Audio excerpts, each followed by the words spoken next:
sentindo meio... É o frio, eu acho, né? Se animar na presença de Deus.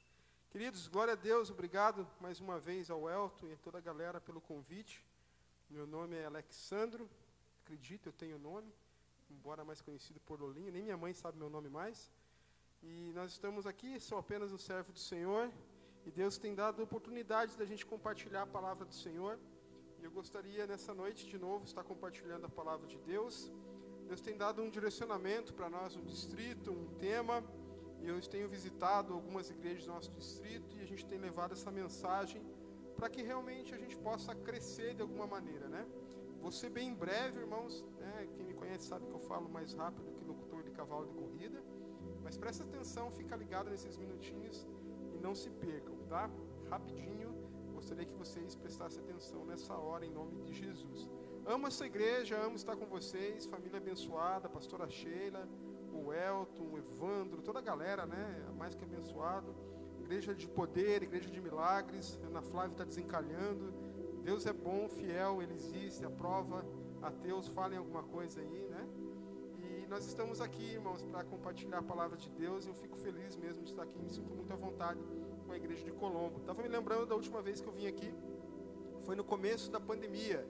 Ano passado, quando a Vivi nos chamou, né? Vivi parceira da JTN Distrital.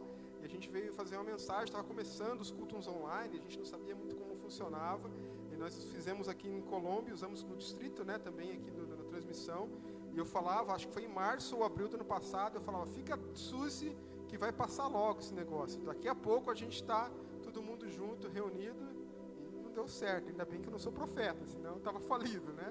Mas continuamos na presença de Deus, continuamos firmes, mesmo com restrições, o Senhor tem nos abençoado. Tempos difíceis, tempos de luta, tempos de perca, mas tempos de muito bênção, irmãos. Nesse último ano eu nunca assim senti, trabalhei tanto na minha vida ministerial como nesse último tempo. Deus deu uma oportunidade muito grande, as pessoas estão muito acessíveis para ouvir Deus e para serem cuidadas. Antes era um parto, né, para você conseguir cuidar de alguém, para conseguir alguém dar voz para você, de Jesus, das coisas, e no meio de toda essa loucura que está acontecendo, as pessoas começaram a nos ouvir, glória a Deus por isso. Abra sua Bíblia, mesmo sentado comigo lá, 1 Coríntios,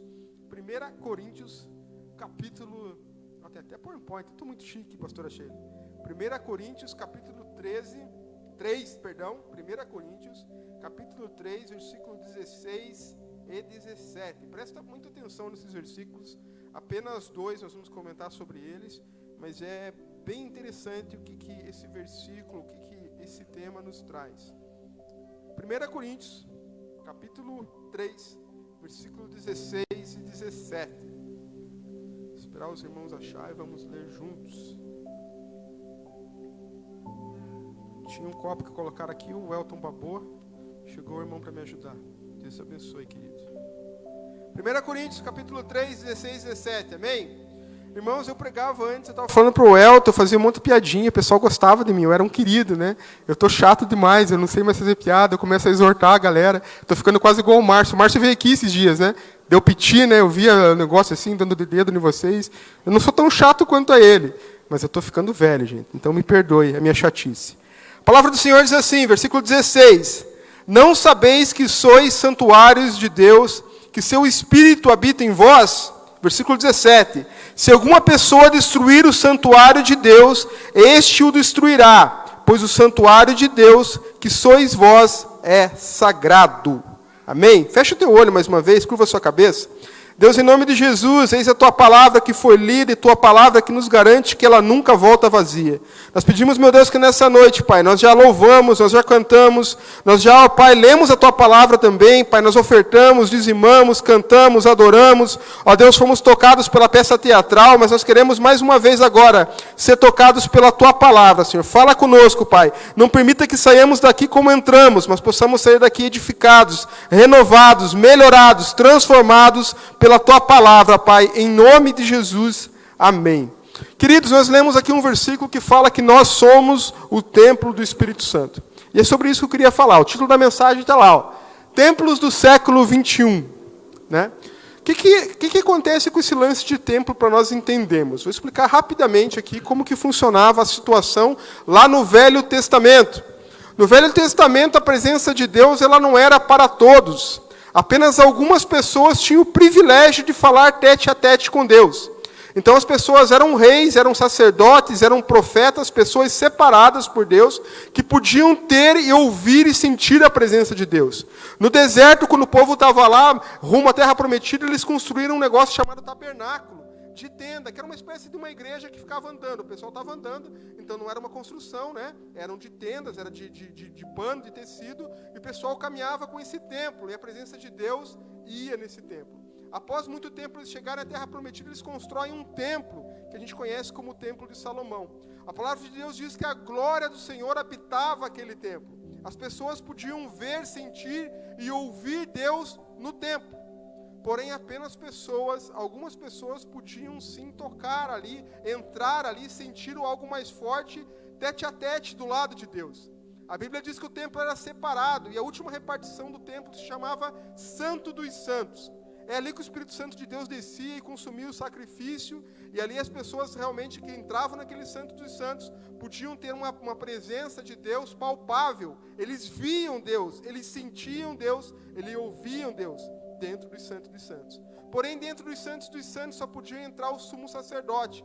Era aquele cara que era ungido por Deus, que poderia ali então sacrificar e ouvir a Deus e passar para o povo. Somente o sumo sacerdote tinha acesso agora à presença de Deus dentro do templo.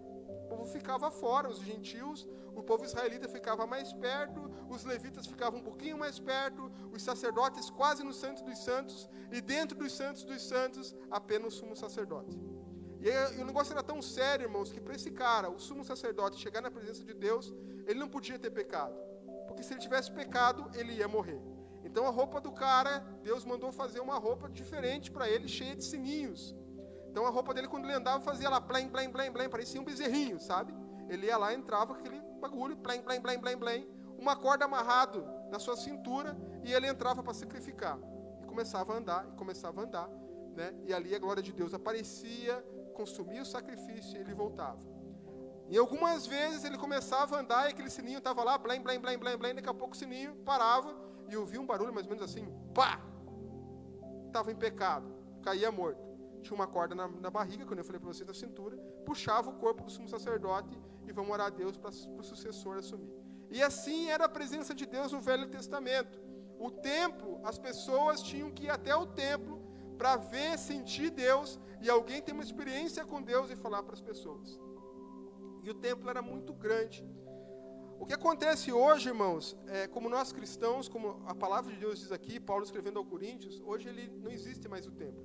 Né? Tem um templo construído aqui no centro de Curitiba, não é o templo que lá não, tá?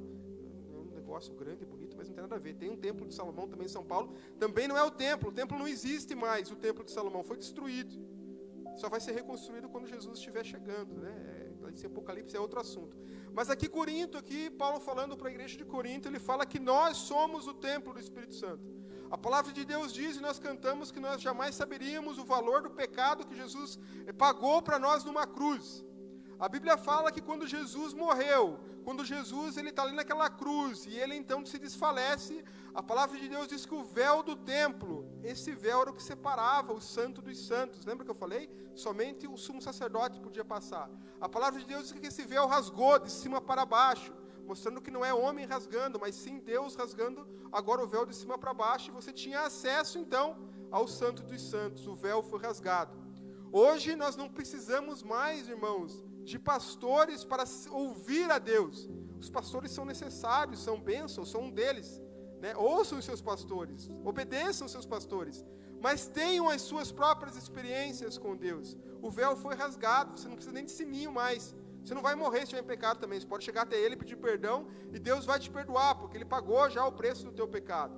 Então hoje nós somos o templo de Deus, o templo do Espírito Santo. Né? Quem olha para mim do meu tamanho fala que templo grande, glória a Deus, né? Bastante espaço para o Espírito Santo ficar relaxado em mim aqui e não ficar apertado, né? Então nós somos o templo do Espírito Santo. Roda lá, Duda, por favor. Primeiro ponto, o templo podia ser visto a quilômetros de distância. Mais um lá, por favor.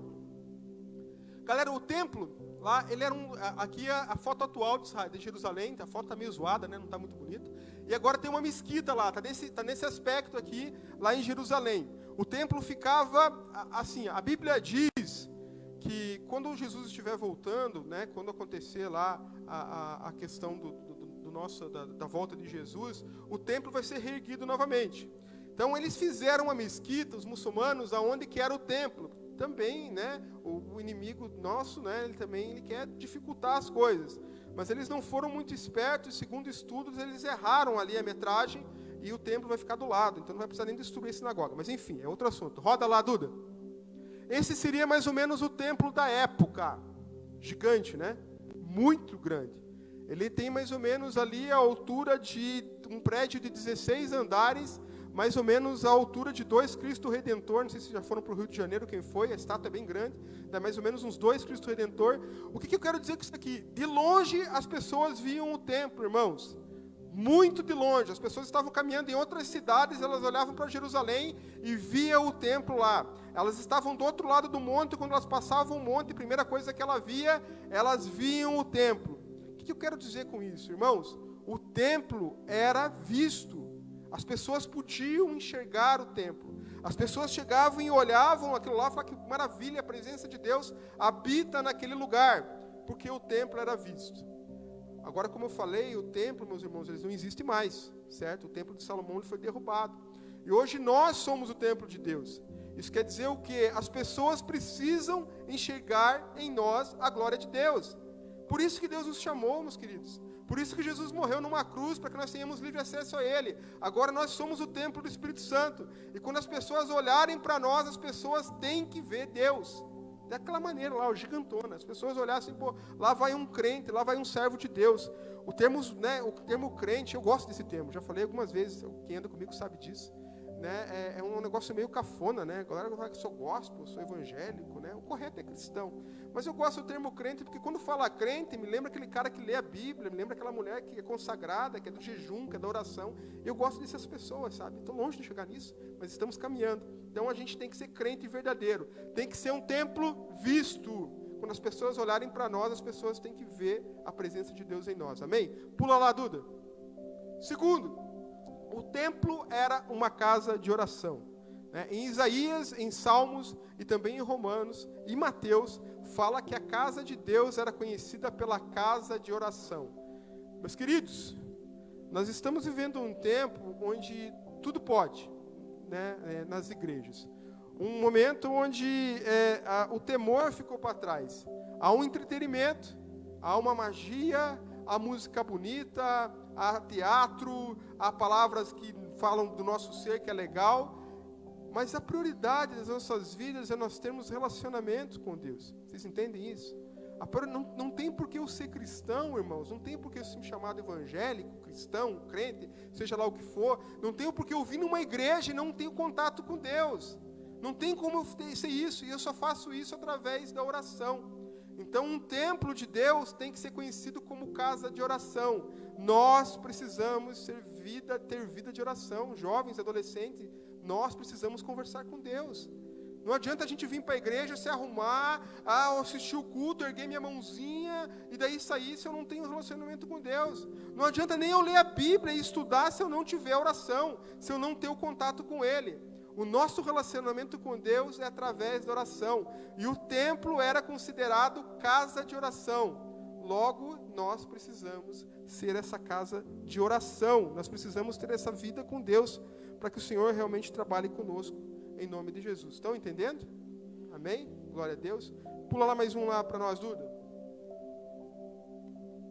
Duda? Não pulou. Pulou? Aí. Queria contar uma historinha para vocês aqui, são duas histórias que eu recebi da CEPAL há algum tempo, e eu achei muito interessante isso. Nós estamos falando sobre templos do Espírito Santo, nós estamos falando sobre templos de Deus. Irmãos, como eu falei, alguns templos, são uns grandes e barulhentos, outros são pequenos e quietinhos, não importa.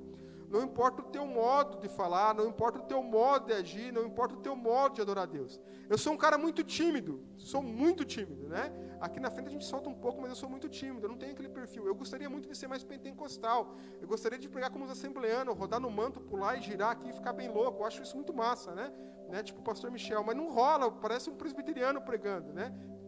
Presbiteriano é bênção também, eles são parça. Mas eu queria ser mais louco, mas a minha timidez é meu perfil. Se eu ficar aqui gritando aqui, vai parecer que o cara está imitando alguém, não é o Lolinho, não é o pastor Alexandre. Então, cada um é usado por Deus como Deus os fez, né?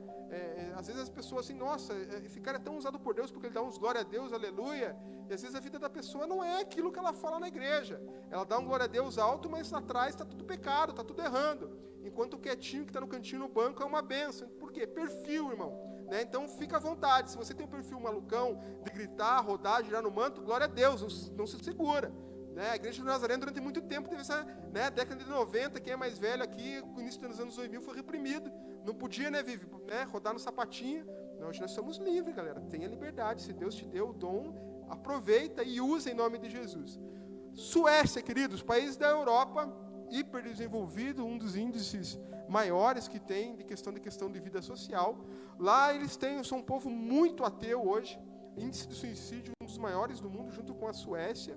E a Suécia é um país que os pais podem abortar. Se os pais não querem fazer, os pais abortam. Principalmente se ele descobrir que o feto, se a criança tem um problema.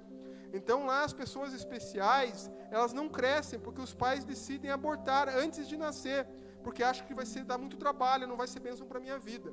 E uma irmã de uma igreja lá da Suécia, ela descobriu que o filho dela tinha síndrome de Down, portadora da síndrome de Down, ia ser especial. E aí o governo foi, você pode abortar, você decide se você quiser, né, vai te atrapalhar, não é legal, né, não vai fazer bem nem para o país, aborta. E essa mulher é uma mulher serva de Deus. Ela falou, não, Deus me deu, é o meu filho, é um presente de Deus. Eu vou cuidar dele e vai ser maravilhoso, vai ser especial, vai ser tremendo. Eu vou cuidar dele. E essa mulher decide, então, ter esse menino. Aquele que está na foto ali, o nosso garotinho ali, Jonathan, de 11 anos. Esse piá, então, a mulher decide ter ele e ele é criado numa igreja cristã lá na Suécia. E em determinado momento da vida lá desse menino, quando ele tinha 11 anos de idade, ele teve um passeio na escola dele, né, antes da pandemia, e eles foram para um centro, perto de uma fonte, lá junto com o pessoal da escola. A uma quadra dessa fonte, presta atenção, depois vocês podem procurar na internet, tem essa história, tem o testemunho da mulher falando disso daqui. A uma quadra dessa fonte, de onde estava rolando esse passeio, tinha uma mulher que estava ali com crise de ansiedade, crise de depressão profunda, e ela tinha decidido que ia acabar com a sua vida naquela tarde. Ela falou, vou me matar, não quero mais viver. Ela conhecia a palavra de Deus, ela foi criada numa igreja, mas estava dando tudo errado para ela, e ela queria tirar a vida. Ela então pega um revólver dela, coloca na bolsa e faz um propósito com Deus. Deus, se o Senhor existe, me ama e quer me salvar, que eu ouça uma música da minha infância, que é a única coisa que me dá felicidade.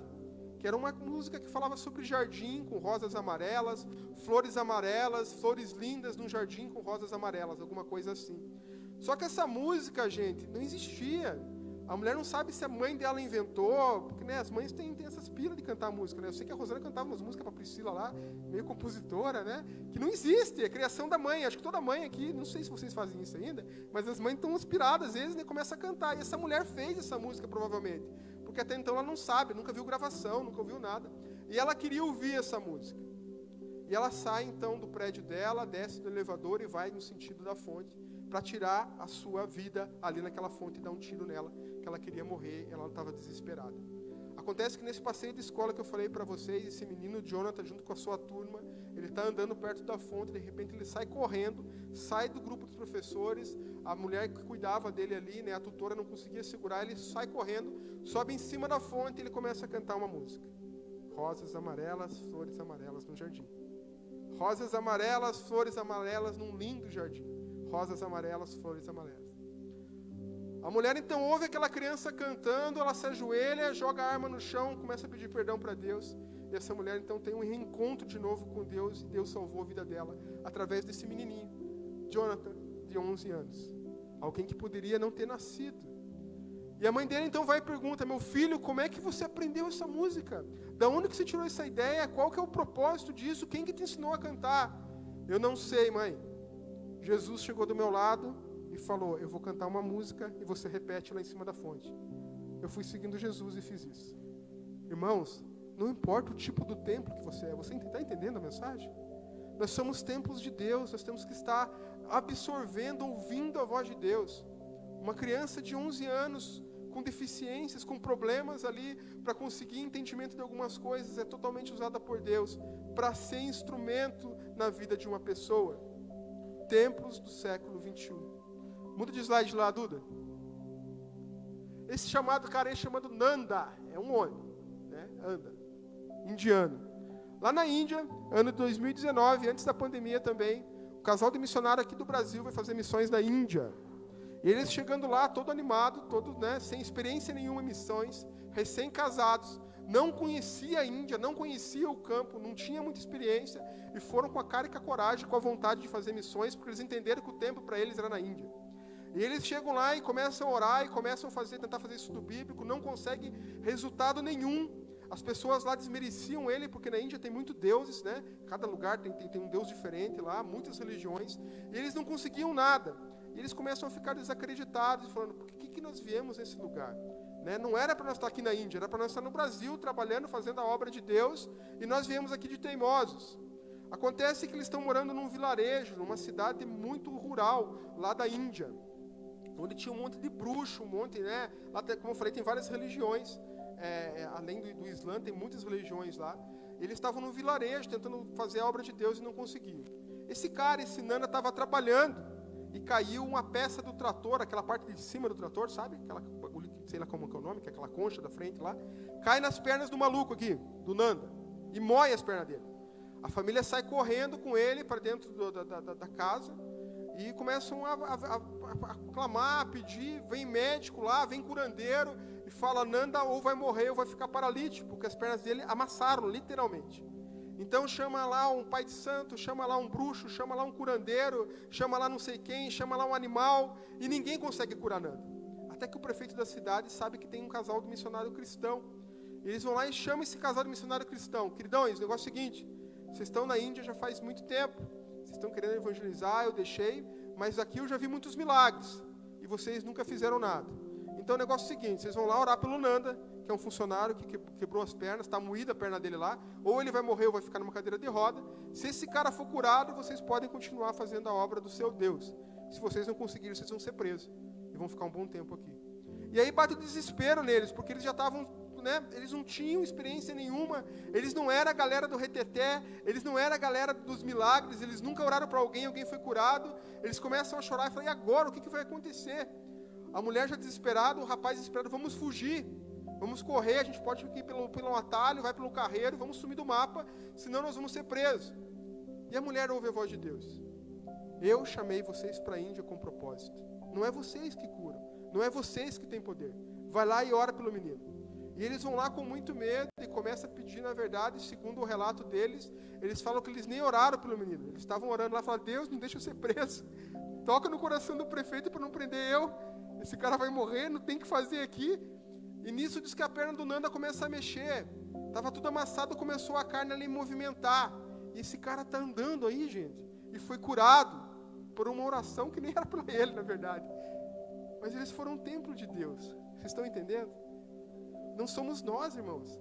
Às vezes a gente acha que nós somos os poderosos, que nós temos o poder, que nós sabemos o que estamos fazendo, que porque nós oramos, porque nós jejuamos, então Deus nos usa.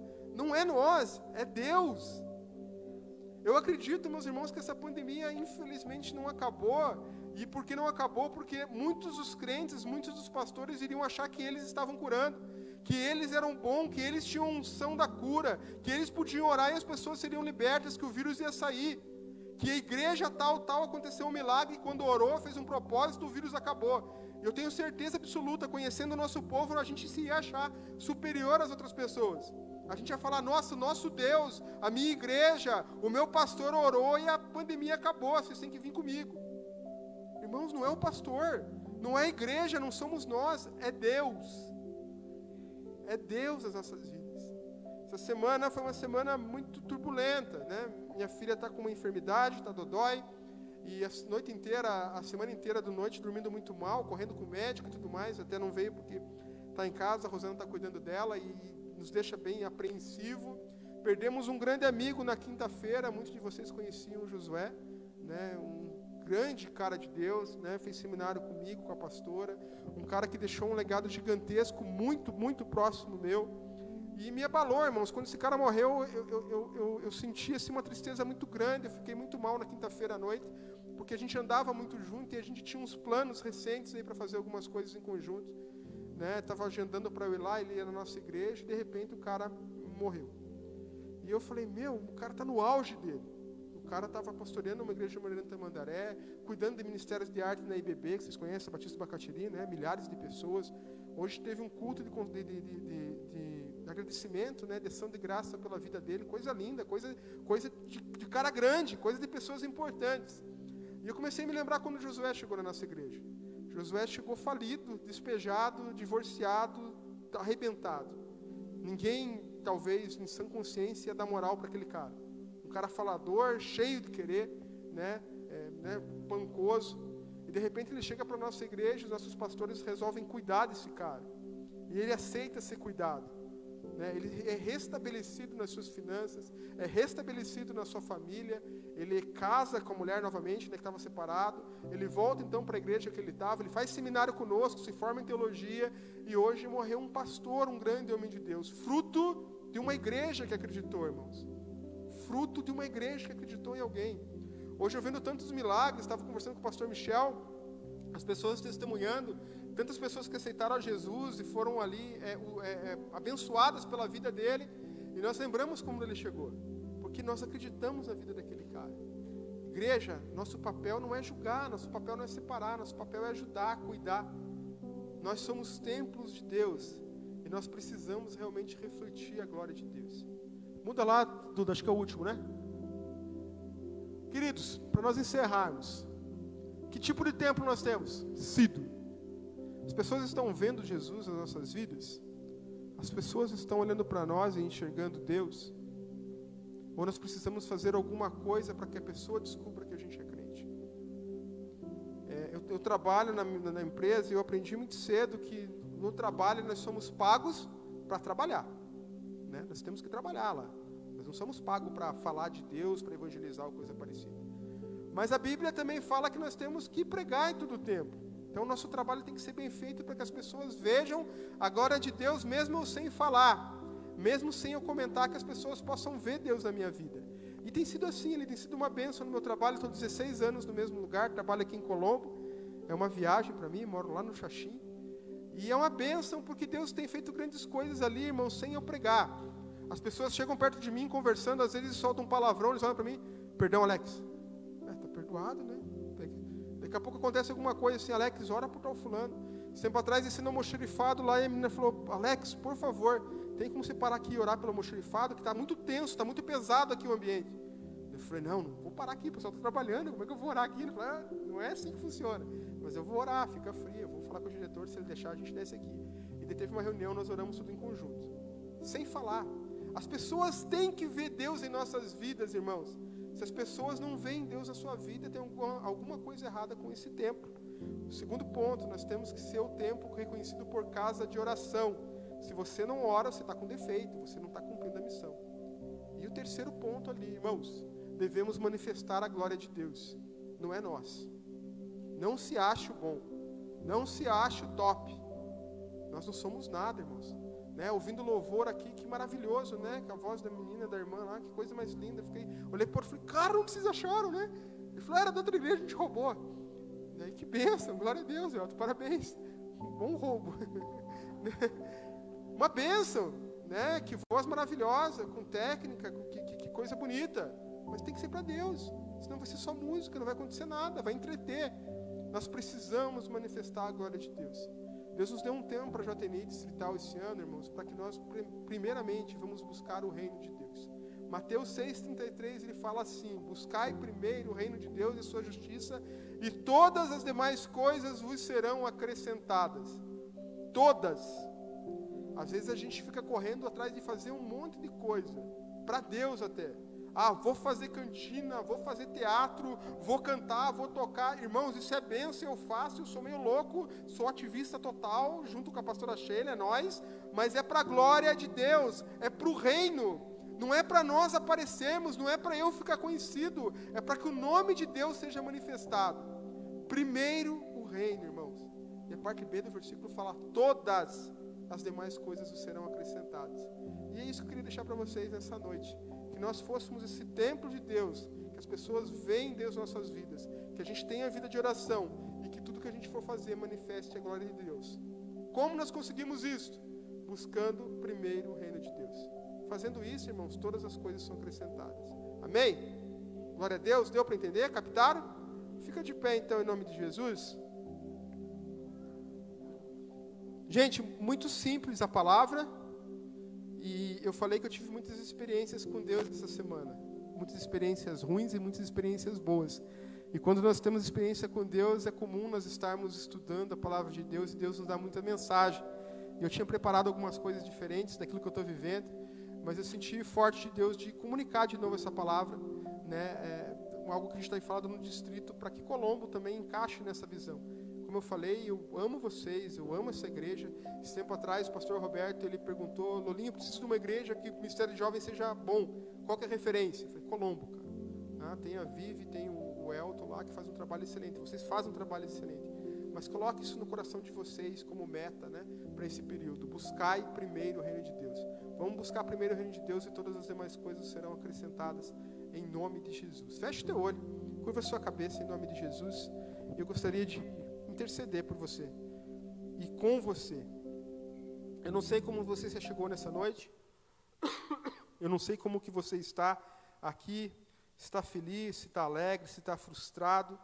Quero dizer para você que a palavra do Senhor diz que nós temos que buscar o reino. Porque se está faltando alguma coisa na sua vida, que talvez o reino de Deus não esteja em primeiro lugar na sua vida. Porque a Bíblia diz que as demais coisas vos serão acrescentadas. E que nessa noite, todos nós primeiro vamos buscar o reino. A prioridade das nossas vidas tem que ser Deus, irmãos. Eu amo a minha família, eu amo a minha esposa, eu amo a minha filha, eu amo o meu ministério, eu amo o que eu faço. Mas eu largaria tudo por causa de Deus. Primeiro o reino. Foi quando eu busquei a Deus que Deus me deu uma família. Foi quando eu busquei a Deus que Deus me deu uma filha.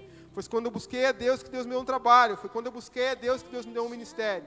Primeiro o reino. Se nós buscarmos coisas paralelas, não vai dar certo. Então coloque a sua vida no altar de Deus.